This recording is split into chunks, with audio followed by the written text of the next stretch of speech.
for where his career goes next. And bear this in mind that Matchroom Sport have a fight-by-fight arrangement with Dillian Whyte. Isn't that weird? Why do we have... He's not tied up like the slave contract of yesteryear. When I was running boxing, it was much easier. We were slave traders. We had these guys and they were working for us and we was the boss. The pendulum has swung. Now I have to say, Mr. Dillian Whyte. I have to be respectful. And it's really a nice position to be in because we can be honest with each other. Dillian, you're not under a long-term contract, but we like you. Salute to everybody that came in the building. That was Barry Hearn. That was Eddie Hearn's father. He was sitting beside, I believe this was a press conference for a Dillian Whyte fight. And that's what he said. So he let us know. He let us know a long time ago. And that was the last time Barry was allowed to speak, ladies and gentlemen. Eddie Hearn took him out the spotlight, and we've never seen him again at a press conference, sitting down beside the fighter, giving his 2 cents in a mule, if you understand what I'm saying. But Eddie Hearn, this is why I don't like this. Eddie Hearn has never gave fans the fight that they wanted to see that had to do with one or even in between 2 black fighters. And I say black fighters because Eddie Hearn has put on a lot of good fights. He has, but they have not been African-American fighters, and there was not fights that we asked for. It's been a long time coming. He's shown us over and over again how he prices fighters out. He's the reason why we didn't get this fight, Tevin Farmer versus Gervonta Tank Davis. Gervonta Tank Davis was on the rise of becoming who he is, an mega star. It was the Floyd Mayweather versus Conor McGregor undercard. I remember him pricing himself out. I remember Eddie Hearn saying that he was worth more than that, and they was trying to get Tevin Farmer $7 million to be on that undercard. That's why the fight didn't happen.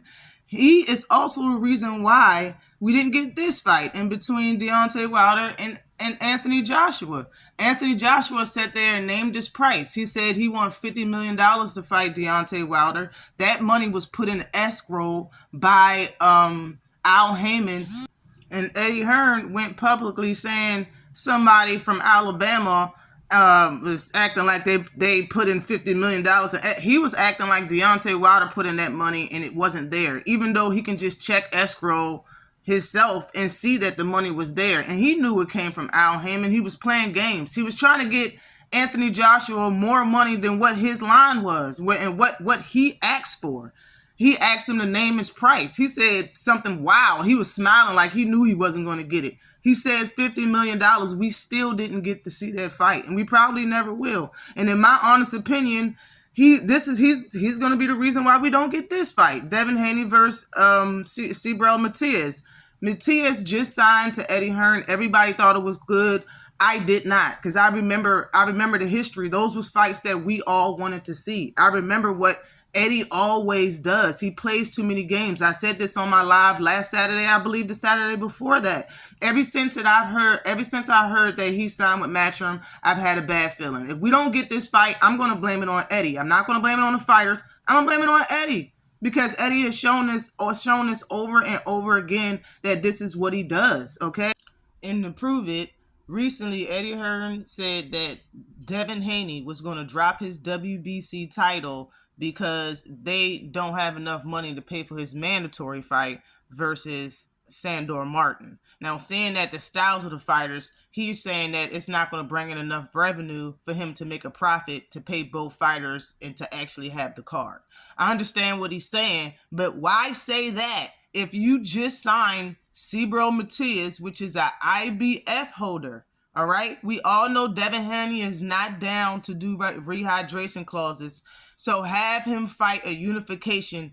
Unifications, you do not have to do the rehydration clause. You do not have to follow the IBF rule and be 10 pounds over the weight limit the next day or the morning of the fight. He doesn't have to do that because it's a unification fight. So Eddie Hearn, being the smart promoter that he is, he chose not to say that, because I don't think he's going to try to make that fight. He could have easily, in replace of saying that Devin's going to drop a title, He could have just said no. We're not worried about Sando Martin because Devin Haney is going to take a unification fight. He's not going to drop one title. He's going to gain another instead of not having none because he can't, because Eddie can't pay for a fight. He's going to have two titles and fight Matais. But he chose not to say that, like I said, because he's choosing not to make that fight. I see it already. And now he signed Boots. Like, bro, who is Boots is going to fight over there? I understand y'all got fighters, but just like when Tevin Farmer signed to Eddie Hearn, he fought nothing but people from the UK. We didn't know who none of those fighters was, man. He was fighting a lot. He was fighting like 5-6 times a year, but it was nobody. He still wanted the Tank fight, and he wasn't going to get it. That ship sailed. He never got it. Same thing with AJ. And he, even though he could have got $50 million, and he asked for that amount of money. Now, Boots, my problem with Boots is that he don't call nobody out. I've been saying that for the longest time. That's the only problem anybody can have with him. The man is a cheat code.